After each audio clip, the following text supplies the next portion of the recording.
கர்த்தர் தயவாய் நம்மை நம்முடைய சமூகத்தில் கொண்டு வந்திருக்கார். நம்முடைய சமூகம் எல்லா இடத்துலையும் இருக்கா இல்லையா?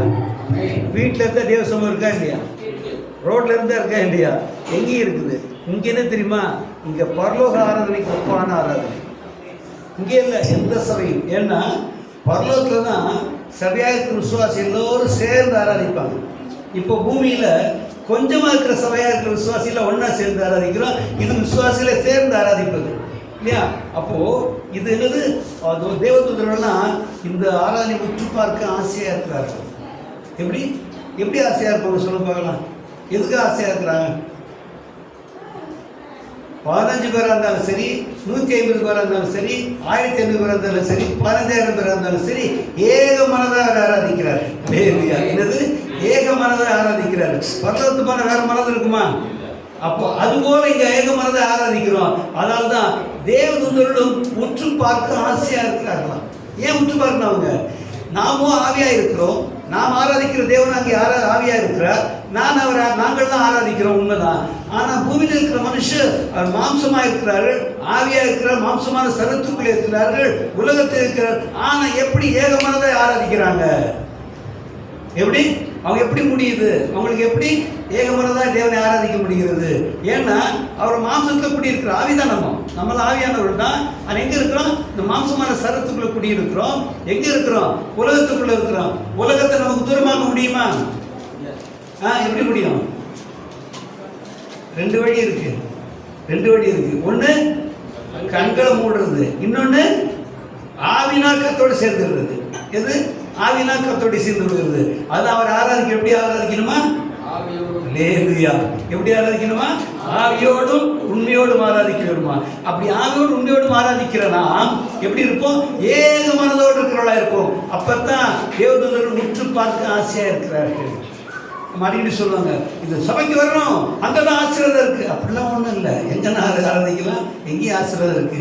ஆனா நம்மை கர்த்தர் செய்கிறார்னா பரலோகத்துக்கு போவதற்கு ஆயத்தமாக்குகிறார். நம்மை பரலோகத்துக்கு போவதற்கு ஆயத்தமாக்குகிறார். பரலோகத்தில் ஏக சிந்தையா இருக்க போகிறோம். அமிதமாகவே பூமியிலும் கூட நம்ம ஏக சிந்தையாளர்களாக இருந்து அவர் ஆராதிக்கிற போது நாம் பரலோக அனுபவத்துக்கு ஆயத்தமாக்கப்படுகிறோம். அதனால தான் சபை விடுதலை விட்டு விடாதிருங்கள். எப்படி? சபை விடுதலை விட்டு விடாதிருங்கள். சபை விடுனா அங்கதான் கர்த்தரோடு பேசுவேன். கர்த்தர் ரோட்லையும் பேசுறேன், எங்கேயும் பேசுவேன், எங்க வேணா கர்த்தர் பேசுவேன். நான் பாத்ரூம்ல கர்த்தர் பேசுகிறேன். சொல்லிக்கலாம் உங்களுக்கு ஒரு நாள் என்ன சொன்னாங்க? பாத்ரூம்ல கர்த்தர் பேசினாரு. கரண்டிங்களா தலைமட்டாட்டினேன். நான் ஆஃபீஸில் உட்காந்துருக்கு. ஒரு எஸ்சி, எனக்கு இல்லை வேறு எஸ்சி. அவர் கூப்பிட்றாரு, சத்தம் போடுறாரு சொல்லிட்டு சொன்னாங்க ஃப்ரெண்ட்ஸு. என் பிஏ சொன்னான், அவருடைய பிஏ சொன்னான். அவன் ஃப்ரெண்டு தானே, எந்த கத்தினுக்கிறான், அவர் பார்த்து போடாதால லோ கத்தினுக்கிறான் அப்படின்னு. எனக்கு ஒரே கடுப்பா, இவன் யாரும் என்ன கத்துறது? எனக்கு வேற சீக்கிரம் எப்படி கத்தலாம்? அவன் உடனே வழக்கம் போல் பழைய கோவம் வந்துச்சு. உடனே டக்குன்னு எடுத்து எப்பவுமே வெளியே போனால் என்ன பண்ண மாட்டேன், பாத்ரூம் போகாமல் மூஞ்சில் போக மாட்டேன். அது ஒன்றும் பழக்கம், கெட்ட பழக்கம் பழக்கம் அப்படி தான் பண்ணுவேன். கரெக்டாக போய் எல்லாம் செல்லிங் பண்ணிவிட்டு எல்லாம் பண்ணிட்டு அப்படியே தொடச்சி தான் போவேன். அப்படியே தொடச்சிட்டு இருக்கும்போது கர்த்தர் சொன்னார், நீ இப்படி கோபமாக போகலாமா? நீ ஒரு 2 தேவடைய பிள்ளையா இருந்து இப்படி கோபமாக போகலாமா? கொண்டு சத்தமாக அப்படியே போயிடுது, சமாதானம் போயிடுது. அப்படின்னு சொல்லி சமாதானமாக போனேன். என்ன பண்ண தெரியுமா? நான் நடத்தப்பட்டேன். எப்போ நான் கோபமாக இருக்கும்போது என் சொந்த ஆவி நடத்திட்டு, என் சொந்த ஆவி என்னை நடத்திட்டு. ஆனால் கர்த்தரை சத்தம் கேட்ட உடனே என்ன பண்ண? இல்லை ஆண்டவரே, நான் சத்தமாக போயிருக்கேன் அப்படின்னு சொல்லிட்டு சமாதானமாக போனேன். அந்த கதை திறக்கும்போது என்ன சொன்னேன்? பிதாவே எனக்கு முன்னால் போங்கண்ண. எப்படி? பிதாவே எனக்கு முன்னால் போங்கண்ண. நம்ப மாட்டீங்க, அவ்வளோ சத்தம் போட்டுட்டு எஸ்சினை பார்த்து, வாங்க ஜேம்ஸ் உட்காருங்க அப்படின்ட்டு. எப்படி? வாங்க ஜேம்ஸ் உட்காருங்க. அப்புறம் என்ன ஆச்சு? இந்த 2 ஃபோன் ஒப்பட சார், 2 ஃபோன் ஒப்பட நேர் போடுவீங்க, ஸ்டாஃப் இருக்கிறாங்க அட்டன் பண்ணுறதுக்கு. இந்த கம்ப்ளைண்ட்ஸ் கால் இருக்குல்ல, கம்ப்ளைண்ட் ஒரு டேபிள் இருக்குல்ல, அங்கே 2 பேர் இருப்பாங்க, 3 பேர் இருப்பாங்க. அந்த கம்ப்ளைண்ட் டேபிள் சொல்கிற விட்டு எங்கிட்ட சொல்லிருக்கீங்க? பரவாயில்ல வந்தீங்களா பாருங்க, நாயக பார்க்க பாருன்னு சொல்லிட்டு ஒரு ஆஃபீஸ் ஃபோன் பண்ணி பார்க்க சொன்னேன். பாருங்க காப்பி குடிங்கன்ற. எப்படி? காப்பி குடிச்சுட்டு போங்க. Very good. ஏன்னா மேஜிக்கை பண்ணி வந்தாலும் சரியாயிடுச்சு அப்படின்னாரு. காப்பி குடிங்கன்னு போனார். என் ஃப்ரெண்டு ரங்கராஜ் அவங்க ரொம்ப கத்துனாலும் இருந்தாங்க. பயங்கரமாக கத்துறாங்க. பார்த்து அந்த கோடி கொஞ்சமாக இருக்கிறான். என்னடா இப்படி பேசுகிறானேன்றாங்க இல்லையா? அப்போ கர்த்தர் எங்கோட பேசுகிறார். அது விசுவாசிக்கிறவர்களுக்கு அனுபவமாகும். அது விசுவாசிக்கிறவர்களுக்கு அனுபவமாகும். இந்த அனுபவம் வந்தாச்சுன்னா நம்ம கண்ணை திறந்திருந்தாலும் உலகம் தூரமா இருக்கும். எப்படி? நம்ம கண்ணை திறந்திருந்தாலும் உலகம் தூரமா இருக்கும். எல்லாம் பார்க்கலாம், கண்ணுக்கு வராது. கண்ணுக்குள்ள தெரியும். யாரா தெரியுமா? நார்மலா பார்த்து மற்றவங்களாம் தெரியுமா? கண்ணில் இருப்பாங்களா இல்லையா? இல்லையா? அப்படி போல நம்முடைய இருதயத்தை கர்த்தரோடு இணைத்திருந்தால் நாம் எப்பொழுதும் கர்த்தரோடு கூட இருக்க முடியும். அப்படி தேவ சத்தத்தை தொடர்ந்து கேட்டுக்கிட்டே இருக்கணும் இல்லையா? அப்படியானா நம்முடைய ஜீவியத்தில் எப்பொழுதும் கர்த்தரோடு பேசுகிற அனுபவம் உண்டாயிருக்கணும் இல்லையா? விதமாக கர்த்தரை செய்ய முடியாது. பண்ணுங்க, அது ஒரே எப்பொழுதுமாய் கர்த்தார் உம்மோடு பேசுகிறவர்களாக, ஆவினால் ஆராதிக்கிறவர்களாக, எப்பொழுதும் ஏக சிந்தையுள்ளவர்களாக இருக்க முடியாது. எப்பொழுதும் கர்த்தாவே உம்மோடு ஆவியினாலே ஒன்றாக இருக்க முடியாது. அதை மாம்சத்தினாலே அதை கண்களை மூடிக்கொள்வதனால் அல்ல கர்த்தாவே, எங்கள் ஆவியை நேராக திருப்பி நாங்கள் ஆவிக்கிறவர்களாய் ஏக சிந்தையுள்ளவர்களாய் காணப்பட எங்களுக்கு உதவி செய்யும். இயேசுவின் நாமத்தினால் கர்த்தருடைய பரிசுத்த நாமத்துக்கு ஸ்தோத்திரம் உண்டாவதாக. கர்த்தர் தாமே நம்மோடு பேசக்கூடிய எல்லாம் ஒரு விஷயம் பண்ணுங்க. நம்முடைய தாசரை மரத்தில் வெளிப்படும்படியாக சொல்லுகிற கர்த்தாவே, அப்பா கேட்கிற நாங்களும் ஆண்டவர் சொல்றோம்ப்பா, அதை செவி கொடுத்து எங்கள் இருதயத்தையும் உங்கள் சிந்தனையும் நேராக்கி ஆண்டவரை தம்முடைய வார்த்தைக்கு ஆண்டவரை கேட்கத்தக்கதான இருதயங்களுக்கு உண்டாயிருக்கத்தக்கதாகவும் அதை கேட்கிறது ஆண்டவரை நாங்கள் ஜீவிக்க வேண்டும், அப்படி நடக்க வேண்டும் என்று ஆண்டவரே அப்பா ஆணித்தரமாக எங்கள் உள்ளத்தில் ஆண்டவரை ஏற்றுக்கொண்டு ஆண்டவரை ஜீவிக்க எங்களை ஒப்புக் கொடுக்கிற ஆண்டவர் சொல்றோம்ப்பா. எவ்விதத்திலும் நம்முடைய வார்த்தை கேட்டு நாங்கள் தள்ளிவிடாத படிக்காண்டவரே, அதை அசட்டையா எண்ணாத படிக்காண்டவரே, கருத்தா எண்ணி அது மனதில் வைத்து ஜீவிக்கத்தக்கதாக கர்த்தர் தாமே எங்களுக்கு பலம் தரும்படியாக சொல்லிக்கிறோம். இயேசுவின் நாமத்தை கொண்டு ஜெபிக்கிறோம் நல்ல பிதாவே. ஆமென். கர்த்தருடைய பரிசுத்த நாமத்துக்கு ஸ்தோத்திரம் உண்டாவதாக. கர்த்தர் இந்த நாட்களிலே நம்மை போதித்து வருகிறார். கர்த்தர் சொன்ன வசனம், நான் உன்னை போதித்து நீ நடக்க வேண்டிய வழியை காண்பிப்பேன், உன்மேல் கண்ணை வைத்து உனக்கு ஆலோசனை சொல்லுவேன். அப்படித்தானே சொன்னாரு. அப்படித்தானே?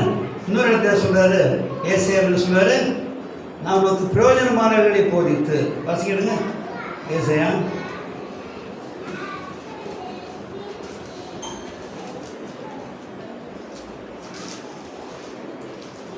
48ஆம் அதிகாரம் 17ஆம் வசனம்.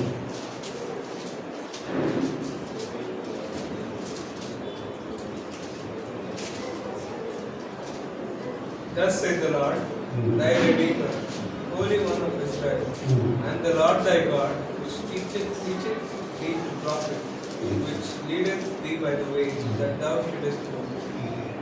16-17 வாசிங்க. 48 16-17 வாசிங்க. 16 and 17. நீங்கள் என் சமீபத்தில் வந்து நான் சொல்வதை கேளுங்கள். நான் ஆதி முதற்கொண்டு அந்தரங்கத்தில் பேசவில்லை, அது உண்டான காலம் துவக்கி அங்கேயே நான் இருந்தேன். நல்லா கவனிங்க. நீங்கள் என் சமீபத்தில் வந்து நான் சொல்வதை கேளுங்கள், நான் ஆதி முதற்கொண்டு அந்தரங்கத்தில் பேசவில்லை, அது உண்டான காலம் துவக்கி அங்கே நான் இருந்தேன். இப்பொழுதோ கர்த்தராகிய ஆண்டவரும் அவருடைய ஆவியும் என்னை அனுப்புகிறார். இஸ்ரவேலின் பரிசுத்தராய் இருக்கிற உன் மீட்பரான கர்த்தர் சொல்லுகிறதாவது, பிரயோஜனமாய் இருக்கிறதை உனக்கு போதித்து, என்ன செய்வாராம்? பிரயோஜனமாய் இருக்கிறதை உனக்கு போதித்து, நீ நடக்க வேண்டிய வழியிலே உன்னை நடத்துகிற உன் தேவனாகிய கர்த்தர். ஆமென். ஆமென். அப்போ கர்த்தருடைய நோக்கம் என்ன? கர்த்தர் நோக்கம் என்ன? பிரயோஜனமானவர்களை போதித்து நீ நடக்க வேண்டிய வழியை நடத்தி, அப்போ போய் சேர்ந்து போய் சேர்ப்பார். அப்படிதான் அர்த்தம் இல்லையா? நீ எப்படினா உனக்கு பிரயோஜனமானதை போதிப்பேன். கண்டதெல்லாம் இல்லை, சும்மா கடற்கரை குப்பை மாதிரி எழுத பேசிட்டு வேண்டாம் இல்லையா? ஆனால் உனக்கு பிரயோஜனமானதை போதித்து நீ நடக்க வேண்டிய வழியை கேடு. எப்போ எது பிரயோஜனமானது? கர்த்தருடைய வழி அறிகிறது தான் பிரயோஜனமானது. புரியுதா உங்களுக்கு? கர்த்தருடைய வழி அறிகிறது தான் பிரயோஜனம். உனக்கு பிரயோஜனமானதை போதித்து நீ நடக்க வேண்டிய வழியை உனக்கு காட்டுவேன் என்றால், ஒரு மனுஷனுக்கு தேவனாலே உண்டாயிருக்கிற பிரயோஜனமானது நடக்கிற வழி. அந்த வழியை கர்த்தர் போதிக்கிறவராக இருக்கிறார். அந்த போதிக்கிற தேவன் என்ன பண்றாரா? கடத்துகிற தேவன். யார் சொன்னா? அப்படி யார் சொல்ற அந்த வார்த்தையை? எந்த கர்த்தர் சொல்றாரு? இயேசு சொல்றாரு. என்ன சொல்றாரு? இயேசு சொல்றாரு. இப்ப 14 வாசிங்க. 16 வாசிங்க. 16.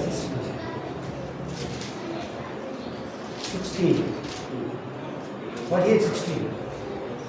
Come ye near unto me. Here he said, ye this, I have not spoken in secret from the beginning. For the time that it was, there am I. And now the Lord God and His Spirit has sent me. நீங்கள் என் சமீபத்தில் வந்து நீங்கள் என் சமீபத்தில் வந்து நான் சொல்வதை கேளுங்கள். நான் சொல்வதை கேளுங்கள். நான் ஆதி முதற்கொண்டு அந்தரங்கத்தில் பேசவில்லை. அந்தரங்கத்தில் பேசினேன். அது உண்டான காலம் துவக்கி அங்கே நான் இருந்தேன். இப்பொழுதோ கர்த்தராகிய ஆண்டவரும் அவருடைய ஆவியும் என்னை அனுப்புகிறது. யார் சொல்றா? இயேசு. அல்லேலூயா. எப்படி சொல்றாரு பாருங்க. நான் அங்கதான் இருந்தேன். வார்த்தையா அவர் எங்க இருந்தாரு? அங்கே தான் இருந்தாரு. அங்க இருந்து எப்படி பேசினாரா? அந்தரங்கத்தில் பேசினாரா? ரகசியமா பேசுறாரு. வெளிப்படையா பேசாதபடி என்ன பண்ண பேசினாரா? அந்தரங்கமாய் பேசினாரா? வெளிரங்கமாய் பேசாதபடி அந்தரங்கமாய் பேசினார். இல்லையா? அந்தரங்கமாய் பேசின இயேசு இப்ப என்ன சொல்ற? இப்பொழுதோ கர்த்தராகிய ஆண்டவரும் அவருடைய ஆவியும் என்னை அனுப்புகிறது. கர்த்தராகிய ஆண்டவரும் அவருடைய ஆவியும் என்னை அனுப்புகிறது. அப்படி என்ன அர்த்தம்? பிதாவாகிய தேவனும் பரிசுத்த ஆவியானவரும் இவரை அனுப்புகிறார். யார? இயேசுவை அனுப்புகிறார். இப்ப இயேசு நம்மள வந்துட்டாரா? இப்ப யார் வழியை உனக்கு பிரயோஜனமானதை போதித்து, நல்லா கவனிங்க, உனக்கு பிரயோஜனமானதை போதித்து நீ நடக்க வேண்டிய வழியை காட்டுவேன் என்று இயேசு சொன்னார். அந்த இயேசுடைய வார்த்தை எப்போ வெளிப்பட்டது? புதிய ஏற்பாட்டில் வெளிப்பட்டது. உங்களுக்கு எங்க வெளிப்பட்டது? புதிய ஏற்பாட்டுதான். பழைய ஏற்பாட்டில் அந்தரங்கமாய் வெளிப்படுத்தப்பட்டது. அந்தரங்கமான ரகசியமாய் மூடியும் மறைவா தெரியாமலும் இல்லையா? அப்படிதான் வெளிப்பட்டது பழைய ஏற்பாட்டில் இல்லையா? ஆனால் இப்பொழுதோ என்ன அழகா சொல்ல பாருங்க. இப்பொழுதோ எப்படி இருந்திருக்குற?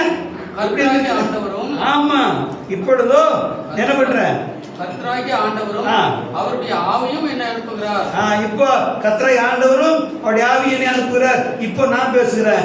என்ன பேசுகிறேன்? உங்களுக்கு பிரயோஜனமான வழிகளை போதிக்கிறேன். எனக்கு உனக்கு பிரயோஜனமான போதிக்கிறவர் இயேசு கிறிஸ்து. அதுக்கு தான் என்ன பேரு? இயேசு கிறிஸ்துடைய வார்த்தைக்கு பேரு சுவிசேஷம். என்னது? சுவிசேஷம். சுவிசேஷம் என்ற அர்த்தம் தெரியுமா உங்களுக்கு? எனக்கு தெரிஞ்ச சொல்றேன் உங்களுக்கு. சுவிசேஷம் அது சு பிளஸ் வி பிளஸ் சேஷம், அதான் சுவிசேஷம். தமிழ் ஒரு வித்தியாசமான லாங்குவேஜ். உலகத்தில் அதுக்கு ஈக்குவலா ஒரு லாங்குவேஜ் இல்லவே இல்லை. நாம தமிழ்ல இருக்கிறதுக்காக சொல்லல, அதான் உண்மை. தமிழ்ல ஒவ்வொரு வார்த்தைக்கு இல்லை, ஒவ்வொரு எழுத்துக்கும் அர்த்தம் இருக்கு. என்னது? ஒவ்வொரு வார்த்தைக்கு தான் அர்த்தம் இருக்கும். ஆனா தமிழ்ல எப்படி? ஒரு எழுத்துக்கு அர்த்தம் இருக்கும் இல்லையா? சுவிசேஷம்.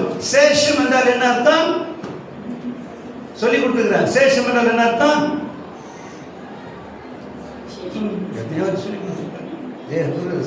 சிலருக்கு முறை முரண்டெல்லாம் நீங்கள்லாம் எங்க முடிப்பீங்க. சேஷம் என்றால் மீதம் என்ற அர்த்தம். என்னது? சேஷம் என்றால் மீதம் என்ற அர்த்தம். எங்க ஊர்ல சேஷம் சொல்ல மாட்டாங்க, சேலத்தை கொடு. என்னது? சேலத்தை கொடுமா. மிச்சத்தை கொடுக்கிறதுக்கு, மீதியை கொடுக்கறதுக்கு சேலத்தை கொடுக்குவாங்க. ஆக்சுவலா என்ன வார்த்தை? அது சேஷம் இல்லையா? சேஷம் என்றால் மீதம் இல்லையா? அது ஒரு காரியத்தை மீதம் என்ற என்ன அர்த்தம்? பொறுக்கி எடுத்து பிரிச்சாதான் சேஷம் வரும் இல்லையா? இப்போ ரவை இருக்குது இல்லையா? அது கூட எல்லாமே இருக்குது. ஜலிக்கிறோம். ஜலிச்சாக்கா என்னெல்லாம் வரும்? ரவை வரும். கூட என்ன இருக்கும்? கல்லெல்லாம் இருக்கும் இல்லையா? கல் மண்ணெல்லாம் இருக்கும். அப்படித்தானே? சரி. அப்போ இதுல ரெண்டு விதமான காரியம் வெளிப்படும். ஒன்று அவசியமான ஒரு சேஷமா இருக்கும், அவசியம் இல்லாத குப்பை தூசியில் அதுவும் மிச்சம் தானே. ஒரு காரியத்தை ஜலிக்கும் போது ரெண்டு மிச்சம் வருது. ஒன்று பிரயோஜனமானது மிச்சமா இருக்கிறது, ஒன்று பிரயோஜனமற்றது மிச்சமா இருக்கு. ரெண்டு மிச்சம் தானே. பிரிக்கிற வேலை செஞ்சா ரெண்டு மீதம், பிரிக்கிற வேலை செஞ்சா ரெண்டு மீதம். ஒன்று என்ன இருக்கு? நன்மையா இருக்குது, அதான் விசேஷம். மிச்சமா இருக்கிறதுல விசேஷமானதுக்கு பேர் தான் வீணாக்கா இம்பார்ட்டன்ட் அர்த்தம். அப்போ விசேஷம்னா விசேஷம் அப்படின்னு அர்த்தம் இல்லையா? அப்போ அடுத்தது சுவிசேஷம் போடுறது. சுனாக்கா தன்னை சுயம்னு அர்த்தம். என்னது? தனக்குன்னு அர்த்தம். அப்படித்தானே போட்டிருக்கு இல்லையா? சுயம் தானே சொல்றோம். சுயம்னா தனக்கு. சுவிசேஷம் என்றால் இந்த விசேஷம் ஒவ்வொருவருக்கும் சொந்தமானது. எப்படி? இந்த விசேஷம் ஒவ்வொருக்கும் சொந்தமானது. அதுக்காகத்தான் அந்த பேர் என்ன? சுவிசேஷம். மீதமாக இருப்பது. அப்புறம் அது என்னது? எல்லா தேவையில்லாதான் கழிச்சது. அதுக்கப்புறம் அது எல்லாருக்கும் சொந்தமானது இல்லையா?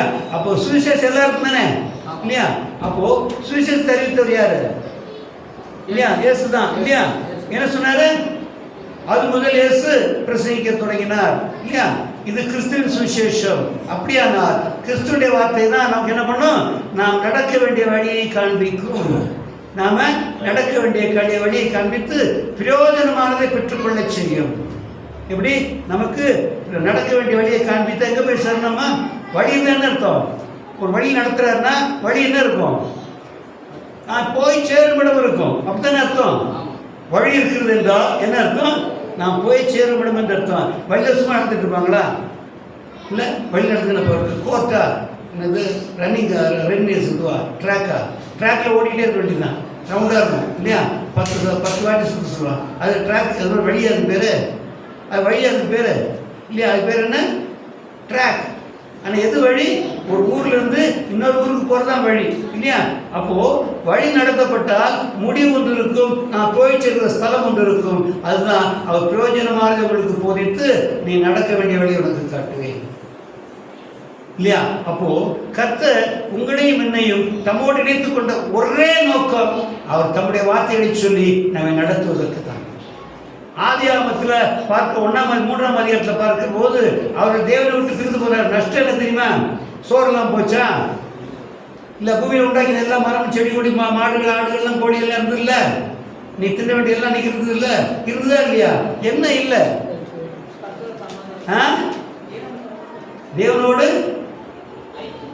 தேவனோடு ஐக்கியம் இல்லை. என்னது? தேவனோடு ஐக்கியம் இல்லை. இன்னைக்கு ஒருத்தருக்கும் தேவனோடு ஐக்கியம் இல்லை என்றத முக்கியமா நினைக்க கூட அறிவில் இல்லை, இருமாப்பு. தேவனோட ஐக்கியமா இருக்குனாக்கா இதெல்லாம் தேவனோடு. ஆமா, இவருக்கு 75 வயசு ஆச்சு சொல்லுவாரு. நம்ம 27 வயசு சொல்ல முடியுமா? அவர் நம்மளும் 75 வயசு சொல்லலாம். யார் சொல்லி 70 வயசு இருக்க போறாங்க? யாரா சொன்னாங்க 70 பேருக்கு இருக்க போறோன்னு சொல்ல முடியுமா? பாருங்க, அங்க காசால இல்லையா, அரேபியாவிலலாம் கண்ணாபின்னான்னு சாப்பிட்றாங்க. இப்போ கணக்கே சொல்கிறது இல்லை யாரும். இன்னும் நிறைய சொல்லிட்டு நம்ம சொல்கிறதே இல்லை இப்போ. ஏன்னா பெரிய இஷ்யூ ஆகிடுது. ஏன்னா ஐநா சபை ஒன்று இல்லை இப்போ. இருக்கா? பேசுகிறாங்க ஐநா சபை பேசுகிறாங்களா? இப்போ எங்கன்னா பேசுகிறதே கிடையாது.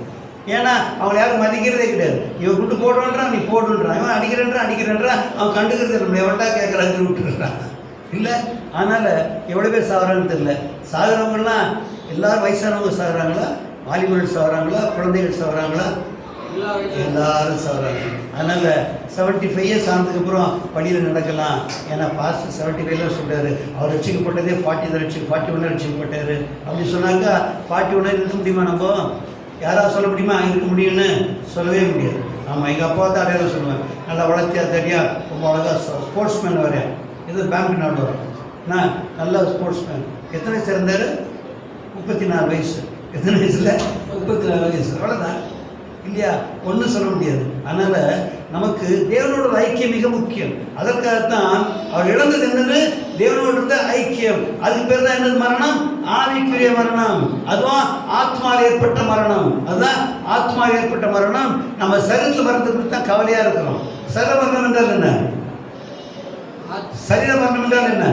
ஆத்மா சரீரத்திலிருந்து பிரிந்திருக்கு. சரீரத்திலிருந்து நம்ம ஆத்மா பிரிந்துட்டா என்னது? அது சரீர மரணம். ஆனால் ஆத்மா தேவனோடு பிரிந்தா ஆவிக்குரிய மரணம். அது பேர் ஜீவன். ஆத்மாவானது தேவனோடு இணைந்திருந்தால் அது பேர் ஜீவன். ஆத்மா தேவனோடு சேர்ந்திருந்தால் அதுக்கு பேர் ஜீவன். ஆனால் ஆத்மா சரீரத்தோடு இணைந்திருந்தால் உசுறு, என்னது? உயிர் இல்லையா? இது நிலைத்திருக்குமா? ஆத்மா எத்தனை வருஷம் சரீரத்தில் எப்படி இருக்கும் சொல்ல முடியுமா? எல்லாருக்கும் 60 வயசு 70 வயசு வந்தோடனே என்னமோ தெரியல, இப்படித்தான் பேச ஆரம்பிக்கிறாங்க இல்லையா? அப்போ எல்லா ஆத்மாவும் ஒரு நாளுக்கு அப்புறம் போய்த்தான் ஆகணும்னு இருக்குது. ஆனால் ஆத்மாவானது தேவனோடு கூடி சிருஷ்டிக்கப்பட்டது. அந்த ஆத்மா தேவனோடு கூட இருக்க வேண்டும். அதுக்கு பேர் என்ன? ஜீவன். அதுதான் நித்திய ஜீவன். அப்போ நாம் தேவனோடு இசைந்திருப்பதற்கு என்ன பண்ணணும்?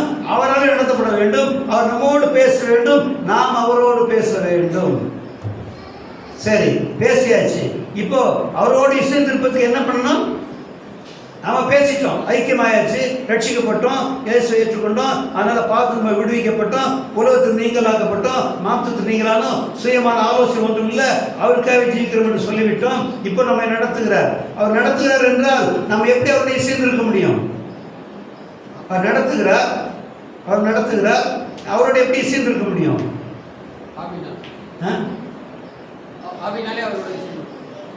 அவர் சொல்றபடி நடக்கணும். ஏன் நம்ம பெரிய பிரசங்கமே பண்ணிட்டு இருக்க சாதாரண விஷயமா பேசணும். அவர் சொல்லுகிறாரு, வழி நடத்துகிறார், அவர் வழியில் அப்படியே நடக்கணும். எப்படி? அவர் வழி நடந்தால் தான் அவருடைய இசைந்து இருக்கிறன்னு தான். அவன் என் கூட இசைந்து இருப்பான் அப்படின்னு அர்த்தம். என்னோட இசைந்து இருப்பான்னு அர்த்தம். நான் சொல்கிறபடிலாம் செய்வான், நான் செய்கிறபடியெல்லாம் அவன் பார்த்து அது மாதிரி செய்வான். அதான் இசைவு.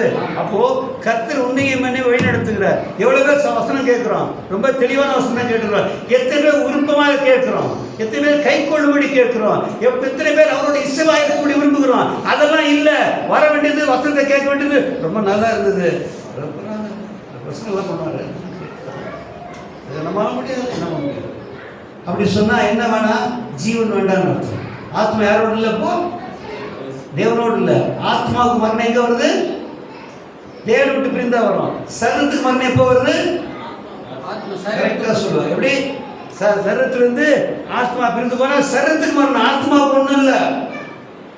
நான் இந்த சரீரத்தை விட்டு போயிடாயில் எனக்கு ஆத்மாவுக்கு ஒன்றும் வச்சு இல்லை. சரீரத்தை நஷ்டம். சரீரம் என்ன ஆகும்? மண்ணுக்கு மண்ணா போயிடும் இல்லையா? ஆனால் ஆத்மா தேவனோடு இருக்க வேண்டியது. தேவனை விட்டு பிரிந்து போனால் ஆத்மாவுக்கு ஏற்படுகிறது மரணம். பாவத்தின் சம்பளம் மரணம் இல்லையா? அப்படித்தானே போட்டிருக்கு. ரோமர் 6 எடுங்க.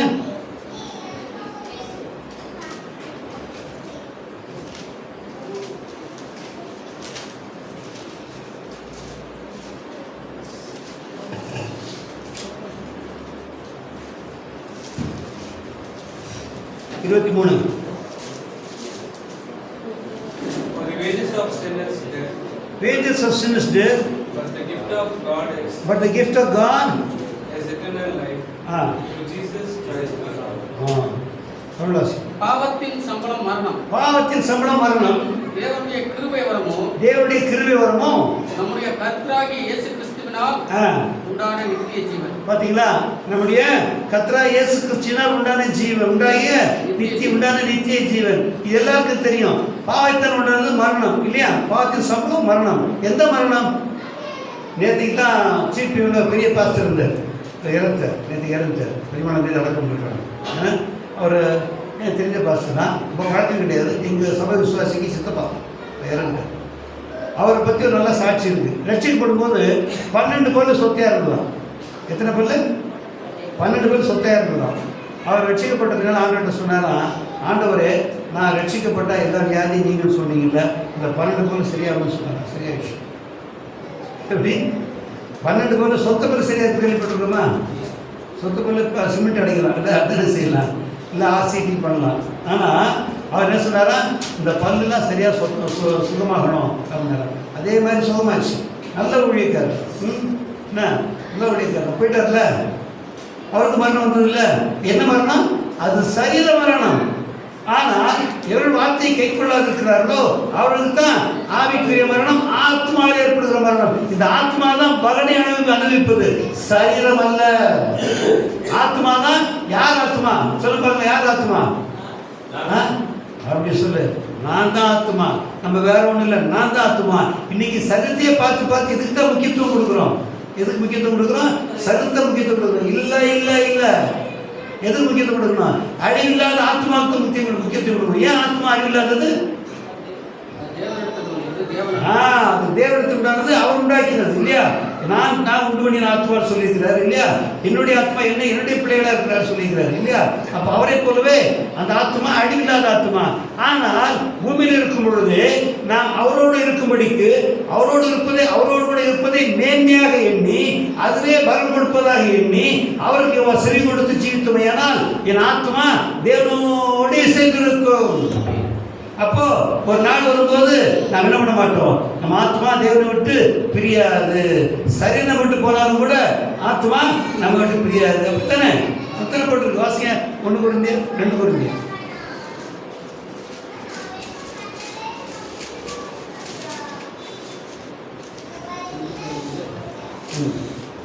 5ஆம் அதிகாரம் 2ஆம் வசனம். இல்லை 1-2 வாங்க. 1-2. 2 கொரிந்தியர் 5ஆம் அதிகாரம் 1 and 2. For we know that our earthly house on this desert land. You are dissolved. We have a building of God, and house not made of hands, eternal in the heavens. For in this we grow, earnestly desiring to be clothed upon with our house which is from heaven. பூமிக்குரிய கூடாரமாகிய நம்முடைய வீடு பூமிக்குரிய கூடாரமாகிய நம்முடைய வீடு அழிந்து போனாலும் பூமிக்குரிய கூடாரமாகிய நம்முடைய வீடு யார் நம்முடைய யார சொல்றாரு? ஆத்மா சொல்றாரு. ஆத்மாவுக்கு உண்டாயிருக்கிற கூடாரம் பூமிக்குரிய கூடாரம். இந்த கூடாரமானது அழிந்து போனாலும் தேவனால் கட்டப்பட்ட கைவேலை அல்லாத நித்திய வீடு பரலோகத்தில் நமக்கு உண்டு என்றும் அறிந்திருக்கிறோம். ஏனெனில் இந்த கூடாரத்திலே நாம் தவித்து நம்முடைய பரம வாசஸ்தலத்தை தரித்துக் கொள்ள மிகவும் வாஞ்சியாக இருக்கிறோம். ஆமா, இந்த ஆத்மா எதற்குள்ள வைக்கப்பட்டிருக்கிறது?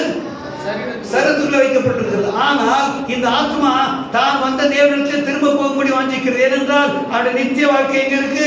அந்த பரமவாசஸ்தலத்துல இருக்கு. அங்கே போகும்படி வாஞ்சிக்கிறது. ஆனால் அதுக்கு தவித்துக் கொண்டிருக்கிறதா? இந்த தவிப்பு எப்போ வந்து ரட்சிக்கப்பட்டதுக்கு பின்பா ரட்சிக்கப்பட்ட பின்புதான். அதுக்கு முன்னால அந்த நித்தியம் கூடாத பத்தி ஒண்ணுமே தெரியாது. எனக்கு வீடு வேணும், பெரிய வீடா வேணும், 2000 ஸ்கொயர் ஃபீட் வீடு கட்டணும், அது அப்படி இருக்கணும், எல்லாம் நீட்டா ஃபர்னிஷ் பண்ணிருக்கணும், எல்லாம் பண்ணிட்டு விட்டுட்டு போகணும்ல. இல்லைன்னு சொல்ல முடியுமா? தான் என்னை போறேன்னு சொல்ல முடியாது. எத்தனை பேர் கிரகப்பிரவேசம் பட்டதுக்கு முந்தின நாள் தான் போயிருக்கிறாங்க. ஆமா, கிரகப்பிரவேசம் பண்ணதுக்கு முந்தின நாள் தான் போயிருக்கிறாங்க. ஒரு சிலர் கிரகப்பிரவேசம் பண்ணி அன்னைக்கே போயிருக்கிறாங்க இல்லையா? கொஞ்ச நாள்லயே போயிருக்கிறாங்க இல்லையா? அப்படி பாருங்க. அப்போ இதெல்லாம் கூடாரம் இல்லை. அப்படி நம்முடைய சரீரமும் கூட இழந்து போகத்தக்கதும் இழக்கக்கூடியதுமா இருக்கிறது. அதை காப்பாற்ற யாராலும் கூடாது. ஏனென்றால் சரீரத்திலே தங்கி இருக்கும்படி, ஆத்மா தங்கி இருக்கும்படி கொடுக்கப்பட்ட கூடாரம்னா இந்த சரீரம். நாம் மதியினராக இருந்தால் இந்த சரீரத்தை குறித்து கவலைப்படுவதாக இருக்க வேண்டும். நாம் தேவனை அறியாத மதியினர்களாக இருந்தால் இந்த சரீரத்தை கொடுத்தே மேனே பாராட்டி கொண்டு இந்த சரீரத்தை கொடுத்தே கரிசனையாக இருக்கிறோம். ஆனால் இந்த ஆத்மாவுக்கு இதெல்லாம் கூடாரம். இதனுடைய கூடாரம் எங்க வைக்கப்பட்டிருக்கிறது? தாம் வந்தான இடத்துல இருக்குது. எங்க இருக்குது? எங்கேருந்து வந்ததோ அங்கே இருக்குது. யார் இடத்துல இருந்து? தேவனிடத்துல இருக்குது. அப்படியானால் இந்த ஆத்மா நிலையான கூடாரத்தை வாஞ்சிக்க வேண்டுமா? தற்காலிகமாக இருக்கிற கூடாரத்தை வாஞ்சிக்க வேண்டுமா? ஞானம் உள்ள இருதயம் இருக்குமானால் அந்த மனுஷன், அந்த ஆத்மா தற்காலிக கூடாரத்தை விரும்பாதபடிக்கு நிலைத்திருக்கிற அந்த வாசஸ்தலத்தை விரும்புகிறவனாக இருக்கிறார். அல்லேலூயா! கர்த்தர் நமக்கு ஞானமாக இருக்கிறார். இந்த வசனத்தை வாசிங்க. இங்க 58 அதிகாரம் 48. ஏசாயா 17.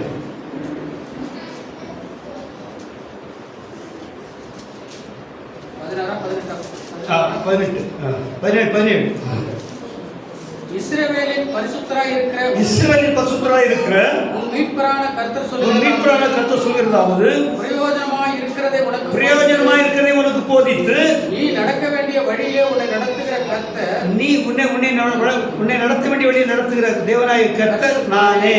இல்லையா? இப்ப வாங்க ரோமர் 6 அதிகாரம் 23 வாங்க. ரோமர் 6:23 வாங்க.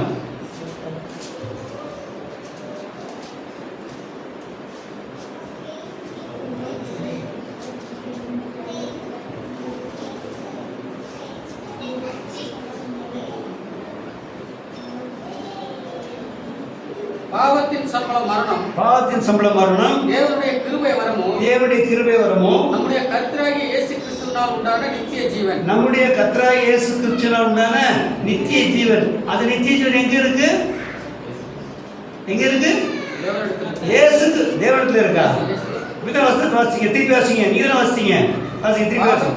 சம்பளம் மரணம், தேவனுடைய கிருபை வரமோ நம்முடைய கர்த்தராகிய இயேசு கிறிஸ்துவினால் உண்டான நித்திய ஜீவன். கர்த்தராகிய இயேசு கிறிஸ்துவினால் உண்டான நித்திய ஜீவன். அப்ப நித்திய ஜீவன் எங்க இருக்கு? ஆமா, கர்த்தராகிய இயேசு கிறிஸ்துவினுடைய தான் நித்திய ஜீவன். கர்த்தராகிய இயேசு கிறிஸ்து யாரு? வார்த்தை. என்ன இருக்கிறாரு? வார்த்தை. அப்போ நம்முடைய ஆத்மா தேவனோடு இசைந்திருக்கும்படிக்கு கர்த்தராகிய இயேசு கிறிஸ்து வெளிப்படுத்தப்பட்டு அவர் தம்முடைய வார்த்தை எனக்கு உனக்கு போதித்திருக்கிறார். அதை கை கொள்கிற பொழுது என் ஆத்மா யாரோடு இருக்கும்? தேவனோடு இருக்கும். அந்த ஜீவனுக்கு பேர் என்ன? அது நித்திய ஜீவன். இது ஆத்மா தேவனோடு இசைந்திருந்தால் அது பூமியிலே ஜீவனை பெற்றிருக்கிறது இல்லையா? அது ஜீவனை பெற்றிருக்கிறது. அந்த ஜீவனை பெற்றிருக்கிற ஆத்மா நாளாக நாளாக ஜீவனிலே பரிபூர்ணம் அடைந்து நித்திய ஜீவனை தரித்துக் கொள்ளும். அல்லேலூயா. அது எதை தரித்துக் கொள்ளும்? நித்திய ஜீவனை தரித்துக் கொள்ளும். வாசியை பார்க்கலாம். யோவான் 10ஆம் அதிகாரம் 10ஆம் வசனம். யோவான் 10ஆம் அதிகாரம் 10ஆம் வசனம்.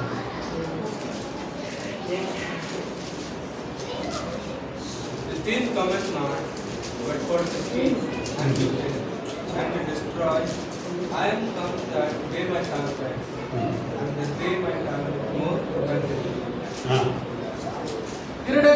திருடவும் கொல்லவும் அழிக்கவும் வருகிறானே என்று வேறு ஒன்றுக்கும் வரான்.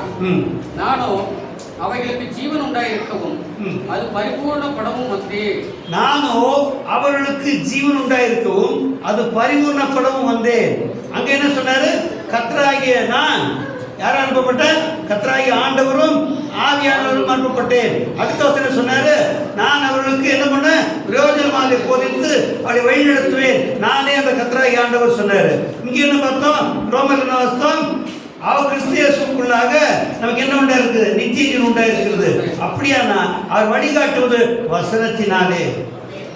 இயேசு கிறிஸ்து நம்மை போதித்து நடத்துவது அவருடைய வசனத்தினாலே. நாம் கை கொள்ள வேண்டியது என்னது? அவருடைய வசனங்கள். இயேசு கிறிஸ்துக்குள்ள என்ன இருக்கு? நித்திய ஜீவன் இருக்குது.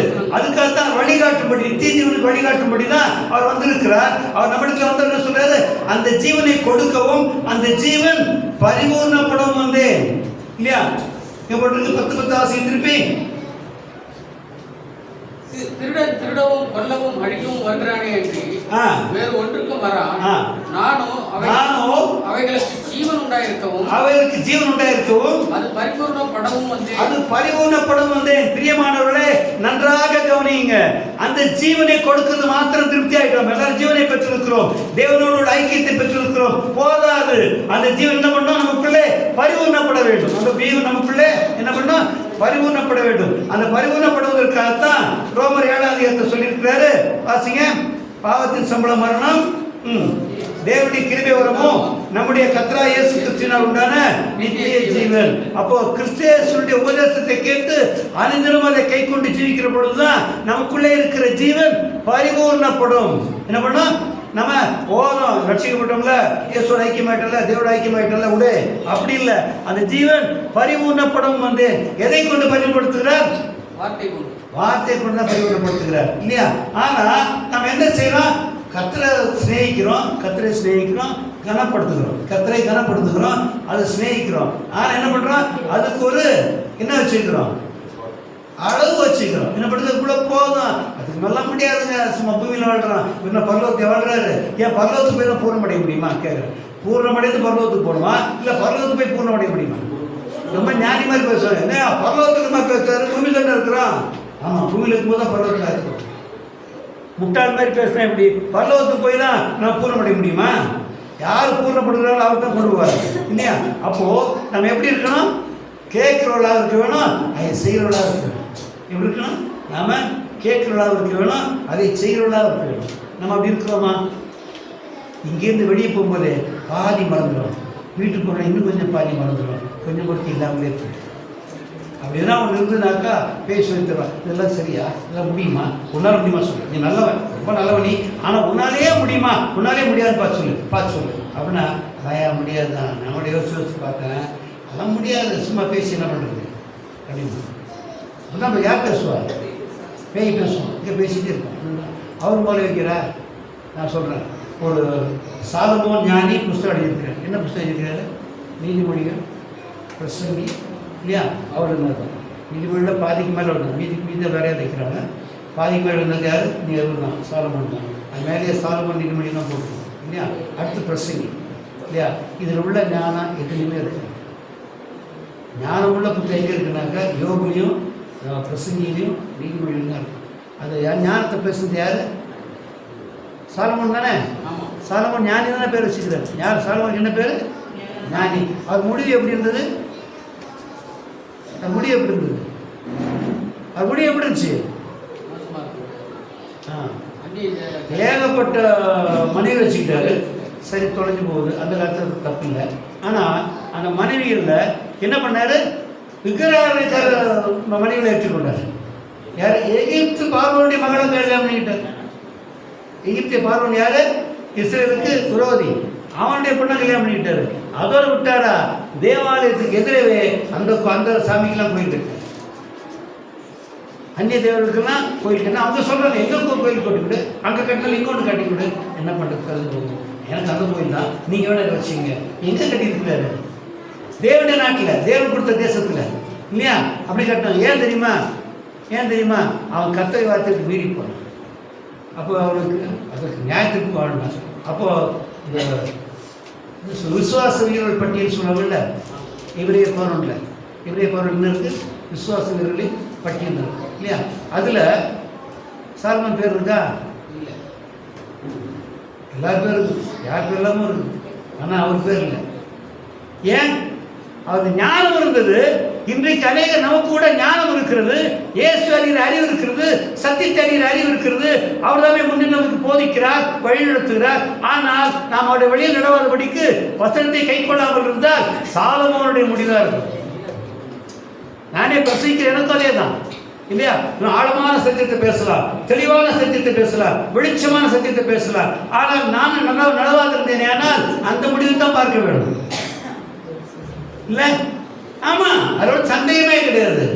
ஆமாம், அவங்க பாஸ்டர் தெளிவாக பேசுவார், கரெக்டு. நான் நடந்தேனா? அதான் இப்போ கற்றுட்டு பார்ப்பார் இல்லையா? அப்போது நம்ம எப்படி இருக்கணும்?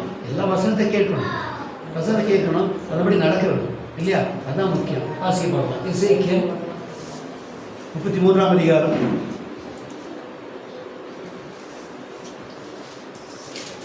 38 வசனம்.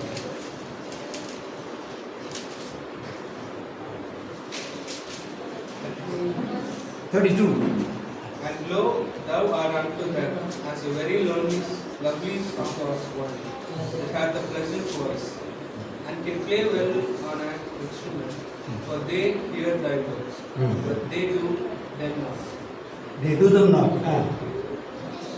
மாஸ்டர் 32 மாஸ்டர் 33ஆம் அதிகாரம் 32ஆம் வசனம். தீர்க்கதரிசியை பற்றி ஆண்டவர் சொல்ற வார்த்தை. சொல்லுங்க. இதோ நீ இனிய குரலும் கீத வாக்கியம் வாசிப்பதில் சாமர்த்தியம் உடையவன் 31 வாசிங்க. 31 and 32. ஜனங்கள் கூடி வருகிற வழக்கத்தின்படி உன்னிடத்தில் வந்து உனக்கு முன்பாக என் ஜனங்கள் போல்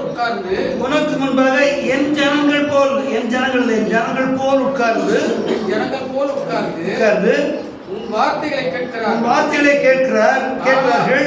ஆனாலும் அவர்கள் அவைகளின்படி செய்கிறதில்லை.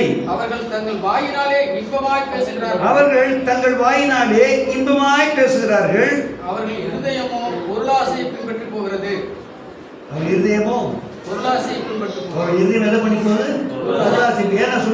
அப்படிலாம் பார்த்தா முடியுமா? நான் காசு பார்க்க வேண்டாமா? நடத்தலைன்னா பாச காசு வராமா? அவர்கிட்ட 2 பென்ஷன் உட்காந்துருக்க கொடுப்பாரு அவரு அப்படின்னு பேசுவான். ஏன்? பொருளாசை பேச வைக்கணும். அப்படி பேச வைக்கணும். கர்த்தர் நமக்கு தேவையை தருவாரா இல்லை சேர்த்து வைக்க தருவாரா? நான் சொன்னேன். என்ன சொன்னாரு? முதலாவது தேவனுடைய ராஜ்யத்தையும் நீதியை தேடுங்கள், அப்பொழுது எல்லாம் உங்களுக்கு கூட கொடுக்கப்படும். இதெல்லாம் இது ஆகாரம் இல்லையா, துணிமணி எல்லாம் உங்களுக்கு கூட கொடுக்கப்படும். ஆனால் நான் சேர்த்து வச்சு பெருமையாக இருக்குதா? சொந்த வீட்டுக்கும் வாடகை வீட்டுக்கு என்ன வித்தியாசம் சொல்லி பார்க்கலாம். சொந்த வீட்டுக்கும் வாடகை வீட்டுக்கும் என்ன வித்தியாசம்? அப்படியா? நான் சொல்லிடுறேன் உங்களுக்கு. சொந்த வீட்டுக்கும் வாடகை வீட்டுக்கு என்ன வித்தியாசம்? 2 பேர் செத்தாலும் வெளியே கொண்டு வந்து 2 வீட்டுக்காரர் செத்தா வெளியே கொண்டு போட்டுருவாங்க. என்ன வித்தியாசம்னா, சொந்த வீட்டுக்காரருக்கு பெருமை இருக்கும், வாடகை வீட்டுக்காரருக்கு பெருமை இருக்காது. ஆனால் குடியிருக்கிறதுக்கு ஒன்றும் வித்தியாசம் இல்லை. இப்போது நான் வீட்டில் குடியிருக்கிறேன் இல்லையா, பெரிய வீடு தான். ஆனால் அந்த வீட்டுக்கு பெரிய பணக்காரன் தான் வீட்டை கட்டியிருப்பேன் இல்லையா. 8 வீடு இருக்கிற மாதிரி, நம்ம வீடு மாதிரி 8 வீடு இருக்குது இல்லையா.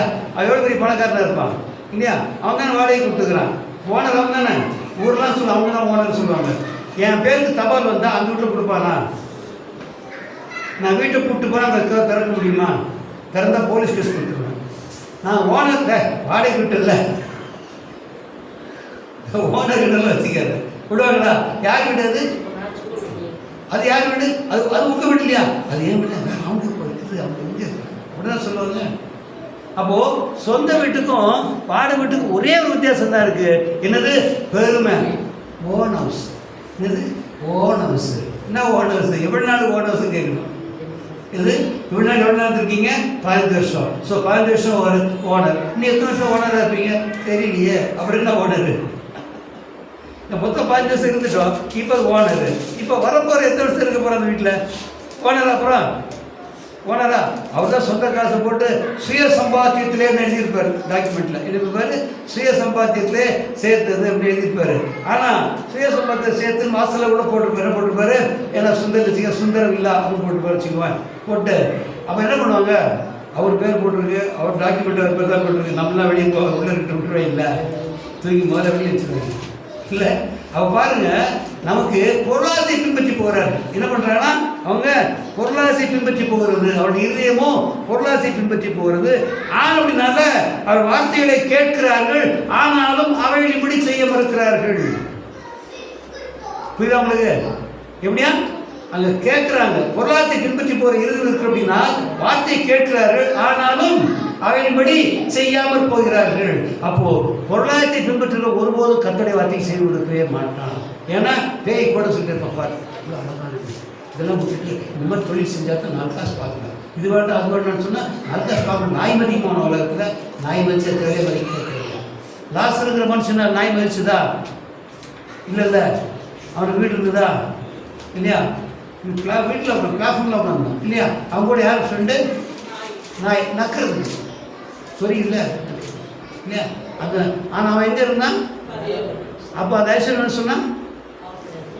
ஐஸ்வர்யம் சொன்னான் ஆண்டவன் அந்த தகப்பனே யாரை பார்த்து சொல்கிறான்? ஆபிரகாம் பார்த்து என்ன சொல்கிறான்? அப்போ விசுவாசியா அவிசுவாசியா? விசுவாசி. அதனால தான் சொன்னா தகப்பனே உங்களுடைய மடியில் இருக்கிற லாசருடைய விரல்னால தண்ணியை தொட்டு ஒரு சொட்டு விடுங்க அப்படின்னு சொன்னான் இல்லையா? லாசருக்கு போய் சேர்ந்துட்டான். அவரு ஆபிரகாமுடைய பிள்ளை தான் இல்லையா? ஐஸ்வர்யவான் ஆபிரகாம் பிள்ளை தான். ஆனால் எங்கேயோ இருக்காரு, கீழே எங்கேயோ இருக்காரு இல்லையா? அப்போ நமக்கு உலகத்தில் இருக்கிற மேன்மைகள் மேன்மை இல்லை. என் ஆத்மா அடைய போறதா மேன்மை. என் சரீரம் அடைகிறதோ பூமியிலே பெறுகிறதோ எனக்கு காரியம் அல்ல. என் ஆத்மாவுக்கு கொடுக்கப்படுகிற ஜீவனும் அது பரிபூர்ணப்பட்டு நித்திய ஜீவனாக மாறுகிறது தான் காரியம். அப்போ அதுக்கு என்ன செய்யணும்? கேட்கறது மாத்திரமல்ல, அதன்படி செய்கிறதாக காணப்பட வேண்டும். அதன்படி செய்கிறதாக காணப்பட வேண்டும். No disturbance, don't do that, get inside. அப்போ நம்ம ஆத்மாவுக்கு என்ன உண்டாக பார்க்கறதுனா ஞானம் உள்ள இருதயமுடையவன். யாரு? அவன் தான் ஞானம் உள்ள இருதயமுடையவன். ஞானம் உள்ள இருதயம் என்ன பண்ணுது சொல்ல பார்க்கலாம். வாசிங்க யோபு 28ஆம் அதிகாரம் 28ஆம் வசனம். யோபு 28ஆம் அதிகாரம் 28ஆம் வசனம்.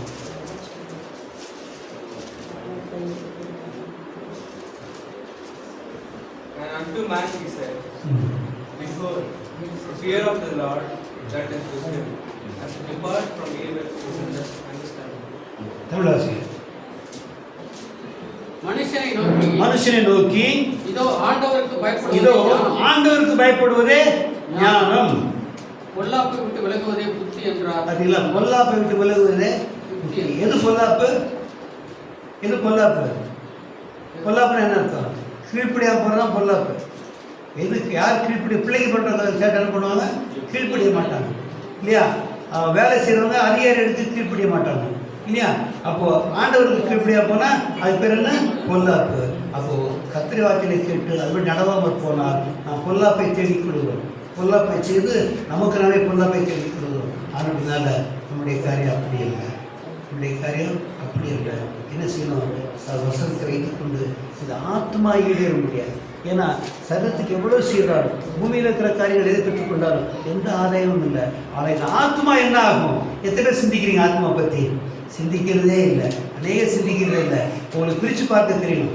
நான் அடிக்கடி பிரித்து பார்த்துருவேன். அடிக்கடி பிரித்து பார்த்துருவேன். அப்போ பார்த்தீங்கன்னா ஞானம் இருந்தாக்கா ஆத்மா தான் முக்கியம் தெரியும். ஆத்மா தான் முக்கியம் தெரியும். படிக்கிற பையனுக்கு படிப்பு முக்கியமாக விளையாட்டு முக்கியமா? ரூபன் சொல்ல, படிக்கிறது முக்கியம் விளையாட்டு முக்கியமா? படிக்கிறது தான் முக்கியம். விளையாட்டை ஒழிச்சிட்டு படிப்பு நடத்துறதா, படிக்க விட்டு விளையாடுறதா? அப்போ எது ஆதாயமாகத்தானே பின்பற்றுகிறோம். அப்படின்னா இந்த மனுஷனுக்கு எது ஆதாயம்? ஆத்மா ஈடேறுவது தான் ஆதாயம். ஆனால் சரீரத்துக்காக செய்யப்படுவது எதுவும் லாயக்கே இல்லை. எந்த ஞானம் இல்லாத முட்டாளம். அப்போது கர்த்தர் கர்த்தராய் ஆண்டவரும் ஆவியானவரை அனுப்பி இருக்கிறார். நான் வந்தவர்களுக்கு பிரயோஜனமாக போதித்து என்ன பண்ணுவேன், வழி நடத்துவேன் அப்படின்றார். அப்போது அந்த வழியை நடத்துகிறேன் இல்லையா? அப்போ வழி நடத்தும் வசனம் தான். வசனத்தை கேட்கிறான், அதை கேட்கணும். கொஞ்சம் எல்லாரும்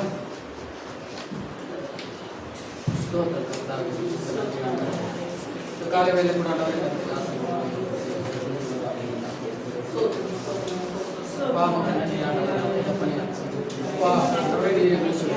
பிரயோஜனமானதை போதித்து நடத்தப்படிக்க ஆண்டவரால் அனுப்பப்பட்டவர் ஆண்டவரே.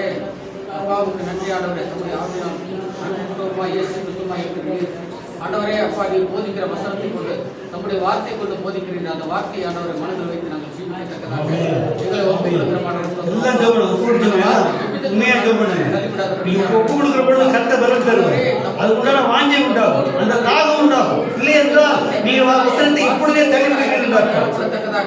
அந்த ஐக்கியத்தை அந்த ஐக்கியத்தை ஒவ்வொரு நாளும் காத்துக் கொள்ளத்தக்கதாக தேவனோடு ஆண்டவரை கர்த்தரோடு சம்பாஷிக்கவும், அவரோடு கூட பேசவும், அவருடைய வார்த்தை கேட்கவும், அதை மனதில் வைத்து ஜீவிக்கும், அதை தியானிக்கும் தக்கதாக எங்களை ஒப்புக் கொடுக்கிற ஆண்டவரே. இவ்விதமாக ஆண்டவரே நாங்கள் ஆண்டவரை எவ்விதமான தமக்கு விரோதமாகவோ ஆண்டவரே அப்பா உங்களுக்கு நன்றி ஆண்டவரே. எங்கள் ஆத்மா மரணிப்பதற்கு ஏதுவான வழியிலே நாங்கள் எவ்விதமான தீங்கும் செய்யாத படிக்கும் ஆண்டவரே. நாங்கள் ஜாக்கிரதையாக ஜீவிக்கத்தக்கதாக எங்களுக்கு தெளிந்த புத்தி ஞானத்தையும் தருபடியாக ஜீவிக்கிறோம் ஆண்டவரே. அப்பா அப்பா எங்களுக்கு உலக ஞானம் வேண்டாம் ஆண்டவரே, மனுஷ ஞானம் வேண்டாம் ஆண்டவரே. தேவன் ஞானம் எங்களுக்கு மாத்திரமே போதும் ஆண்டவரே. நீர் ஒருவரே ஞானம் உள்ளவர் ஆண்டவரே. நீர் எங்களை நடத்தி ஆண்டவரே தம்முடைய வழியிலே ஆண்டவரே எங்களை நடத்தி ஆண்டவரை ஸ்தோத்திரப்பா. ஆண்டவரே நீர் இருக்கிற இடத்திலே நாங்களும் வந்து அந்த நித்திய ஜீவனை பெற்றுக் கொள்ளத்தக்கதாக எங்களிடத்துல ஆண்டவரை ஒப்பு கொடுக்கிற ஆண்டவரை ஸ்தோத்திரப்பா. நித்திய ஜீவ வசனங்கள் உங்களிடத்தில் உண்டாண்டவரே. அந்த வசனத்தை கேட்கிற நாங்கள் ஆண்டவரே அப்பா அந்த ஜீவன் உண்டு என்று நாங்கள் அறிந்து அதற்கு ஏற்றபடி அந்த வார்த்தை எவ்விதத்திலும் தள்ளிவிடக்கூடாதபடிக்கு அந்த வார்த்தையை கை கொண்டு ஜீவிக்கத்தக்கதான ஆண்டவரை ஞானம் உள்ள இருதையும் தெளிந்த புத்தியும் ஆண்டவரே எங்களுக்கு உண்டாயிருந்த ஆண்டவரே தம்முடைய வசனத்துக்கு பயந்து நடுங்கி ஜீவிக்கிறவர்களாக இருந்த ஆண்டவரே அந்த நித்திய ஜீவனை நாங்கள் சுதந்திரித்துக் கொள்ளத்தக்கதாக எங்களை ஒப்புக் கொடுக்கிற ஆண்டவரை ஸ்தோத்திரம்ப்பா. அதற்காக உமக்கு நன்றி செலுத்துகிறோம். இயேசு கிறிஸ்து நாமத்தை கொண்டு ஜெபிக்கிறோம் நல்ல பிதாவே. ஆமென். பரிசுத்த பிதாவே தயவாய் கர்த்தாவே உடைய சிநேகித்து கர்த்தாவே தம்முடைய மனதை எங்களுக்கு வெளிப்படுத்தினபடியாக உங்களுக்கு ஸ்தோத்திரம். நாங்களோ இந்த உலகத்தில் இருக்கிற மனுஷனை போலவும் அவளுக்கு ஒத்த ஜீவன் செய்யத்தக்கதாகவோ அல்லது கர்த்தாவே நாங்கள் நித்திய ஜீவனை பொருட்டென்று எண்ணாதபடிக்கு பூமிக்குரிய காரியங்களையும் சரீரத்துக்கு அடுத்த காரியங்களையும் மேன்மையாக எண்ணி கர்த்தாவே நான் வஞ்சிக்கப்பட்டு போகாதபடிக்கு எங்களோடு பேசுகிற தம்முடைய வார்த்தைகளுக்காக ஸ்தோத்திரம். தம்மை குறித்து ஞானமும் ஆண்டவரே தம்மை குறித்து அறிகிற அறிவும் எங்களுக்குள்ளே பெறுவதன் மூலமாக நான் உங்களுடைய சாதகத்தானே மாறி கர்த்தாவே நீர் வரும்பொழுது உண்மை சந்திக்க ஒவ்வொரு ஆயத்தப்படுத்தும்படியாக ஜெபிக்கிறோம். ஆண்டவரே கேட்டுக்கொள்ள சத்தியத்தின்படி கை கொண்டவர்களாய் அந்தபடியே கர்த்தாவே நான் வளர்ந்தவர்களாய் கர்த்தாவே அந்த வழியில் நடந்தவர்களாய் கர்த்தாவே நீங்கள் காண்பிக்கிற வழியை பின்பற்றுகிறவர்களாய் அதில் நடந்து கர்த்தாவே நிச்சயத்தை சுதந்திரத்துக்குள்ள வந்திருக்கிற ஒவ்வொருவருக்கும் உதவி செய்யும்படியாய் இயேசு கிறிஸ்துவின் நாமத்தினாலே ஜெபிக்கிறோம்ப்பா. நீர் பேசின வார்த்தைகள் எவ்விதத்திலும் எந்த அளவிலும் விருதமாயிராதபடி கர்த்தாவே நம்முடைய வார்த்தைகள் அப்பா நீர் பேசின வார்த்தைகள் பல்லளிக்கத்தக்கதாக ஒவ்வொருவருக்கு உத்தம இதை தந்து கர்த்தாவே வார்த்தைகளை மனதிலே வைத்து ஜீவிக்க உதவி செய்யும்படியாக ஜெபிக்கிறோம். பெரிய காரியம் செய்தோம். அதன் மொத்தமாய் கர்த்தாவே பிள்ளைகள் குடும்பம் ஆசிரியக்கப்படும். பிள்ளைகள் மூலமாய் தம்முடைய பிள்ளைகளுக்கு அருகில் இருக்கிறவர்கள் ஆசிரியக்கப்படும். அநேகமாயிரம் மாத்திரமாக ரட்சிக்கப்படும் தக்கதாக நீர் ஒவ்வொருவருக்கும் கர்த்தாவே நல்ல ஒரு ஜீவித்தை கட்டிட முடியாது ஜெபிக்கிறோம். அந்த ஒரு இயேசு நாமத்தில் ஆசிரியக்கிறேன். கூட இருந்தும் அப்பா எல்லாவித தீமைகளுக்கு விலக்கி பாதுகாக்கணும். தம்முடைய நன்மைகளால் திருப்தியாக்கும். துதி கனம் நமக்கே செலுத்துகிறோம். இயேசுவின் நாமத்தினால் பிதாவே. என் ஆத்மாவே கர்த்தரை ஸ்தோத்திரி, என் முழுமே பரிசுத்தநாமத்தை ஸ்தோத்திரி. என் ஆத்மாவே கர்த்தரை ஸ்தோத்திரி, அவர் செய்த சகல உபகாரங்களை மறவாதே. ஆமென்.